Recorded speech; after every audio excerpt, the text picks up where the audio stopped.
I'm 42, I'm a little older than most of the people here. Do you really think that blacks really care about what blacks want now?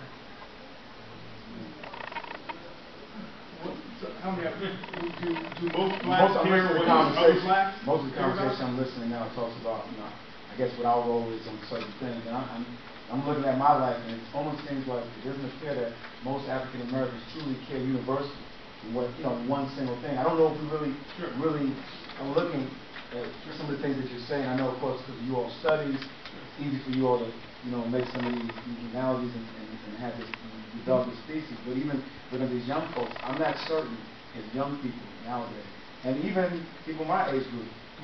I'm part of that class that we wanted to get ours, get it, get paid, and do our thing, and we didn't really think about community. And I'm from New York City. I'm from the projects.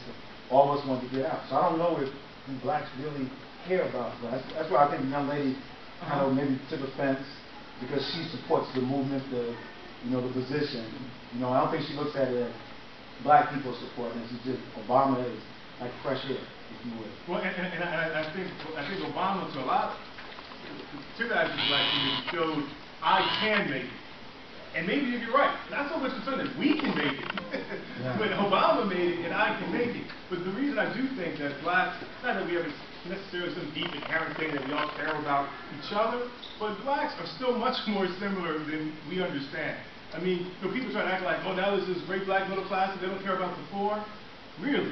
Like, the richest black area in the country is Prince George's County. They have the highest foreclosure rate in the D.C. bubble. Middle class, upper income black people are poor.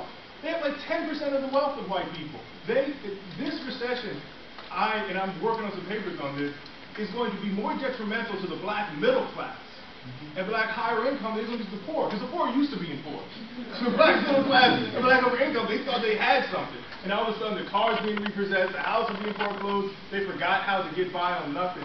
So black people, not because we just have some inherent life for each other, we're still in a situation where we're so much disenfranchised and we are such at a different level than white people that we have some common interests. We still need massive government investment into working middle. So that's what that's what we need. But do we care about that? I think practically, black middle class, if they think now they're separate from the poor, when they get the house foreclosed on, they're going to start saying, yeah, we need more government investment in these types of programs. And even black upper income people, they all have family members who are poor. And part of the reason higher income black people don't have as much wealth as higher income white people is because you're not getting wealth from your family, you're giving your little high income to your family. And so you're never catching up. So it's not just theoretical. Practically speaking, black people are going to realize that we have some shared interests. It might not be right now, and there's always some people who can be against it. There always were. But I still think there's enough of us in a common situation. It's going to pull a lot of us together. Just very quickly, I think that I also think that, well, first of all, I think the way black people supported Obama is proof that there is this collective, communal outlook at some level. I think that Obama is being used to further divide it. That was my point. I mean, and I think one clear example of it was his support for Skip Gates and his incident with the cops, and his absolute refusal to say anything about Oscar Grant being killed on a platform on New Year's Eve in Oakland. I have nothing to say about that because he's in a different class. He is a black peasant. But my Harvard colleague, who had a much lighter experience, pun intended, I'm going to speak out on that and go so far as to let this white cop come to the White House for a beer. Not even a chief of police or a mayor or anything like that. I mean, it was just a regular beat cop. Got to meet with the president and have a beer over his refusal to address. Because, but again, I just think that's my concern. I think that we have to, first of all, the simple definition of black nationalism for me work.